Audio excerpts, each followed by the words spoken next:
AP ఎన్నికల నేపథ్యంలో TDP Janasena BJP కూటమి మేనిఫెస్టోను విడుదల చేసింది. ఉండవల్లిలో టీడీపీ అధినేత నారా చంద్రబాబు నాయుడు, జనసేన పార్టీ అధ్యక్షుడు పవన్ కళ్యాణ్, బీజేపీ నేతలు 2024 ఏప్రిల్ 30న మేనిఫెస్టోను ఆవిష్కరించారు. ఇప్పటికే సూపర్ 6 పథకాలతో ప్రజల్లోకి వెళ్తున్న ఎన్డీఏ కూటమి మరికొన్ని హామీలతో ఈ మేనిఫెస్టోను తయారు చేసింది. పలు కీలకమైన హామీలతో కూటమి మేనిఫెస్టో 2024ను రూపొందించారు. ప్రధానంగా కూటమి మేనిఫెస్టోలో పెన్షన్లు, మహిళలకు పథకాలపై ఫోకస్ చేశారు. సామాజిక పెన్షన్లు 4,000 రూపాయలకు పెంపు, ఏడాదికి ఉచితంగా 3 గ్యాస్ సిలిండర్లు, మహిళలకు ఆర్టీసీ బస్సులో ఉచిత ప్రయాణం వంటి హామీలు ఇచ్చారు. అలాగే మెగా డిఎస్సీపై మొదటి సంతకం, సామాజిక పెన్షన్ 4,000 రూపాయలకు పెంచడంతో పాటుగా 2024 ఏప్రిల్ నుంచే వర్తింపజేయనున్నట్టు పేర్కొన్నారు. దివ్యాంగులకు పెన్షన్ 6,000 రూపాయలకు పెంచారు. బీసీలకు 50 ఏళ్లకే పెన్షన్ అందిస్తామని మేనిఫెస్టోలో పేర్కొన్నారు.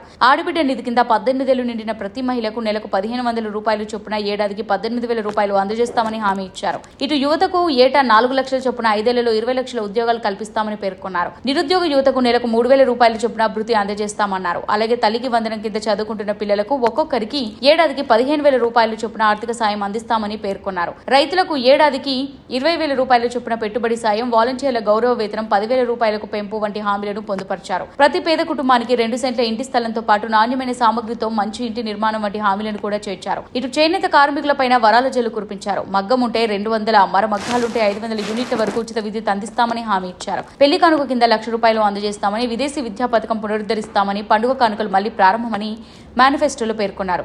రైతులకు గతంలో టీడీపీ ప్రభుత్వం అందించిన రాయితీ పథకాల పునరుద్ధరణ, ఆక్వా రైతులకు 1.50 రూపాయలకే యూనిట్ విద్యుత్, ఎస్సీ, ఎస్టీ, బీసీ, మైనారిటీలకు పథకాల పునరుద్ధరణ, చేనేతలకు ప్రత్యేక విధానాలు, పథకాలు కూడా అందజేస్తామన్నారు.